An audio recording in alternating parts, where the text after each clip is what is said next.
how to scan and make PDF on iPhone. Hey everyone, welcome back to the channel. If you're new here, don't forget to hit the subscribe button and turn on the notification bell to not miss any updates.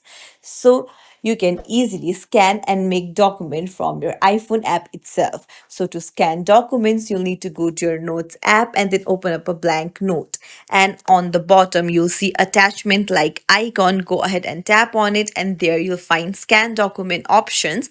Tap on it and your camera will open. So you'll need to take a picture of the document. So tap on the uh, white circle and then hit save.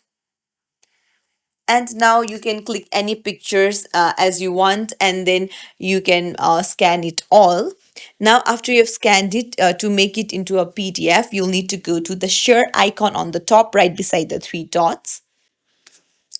Now you can tap on open PDF in Word, and then that's it. Now you can save a copy and share it with anyone. It's as simple as that. If you found this tutorial helpful, don't forget to like and subscribe to our channel for more tips and tricks. Thank you for watching.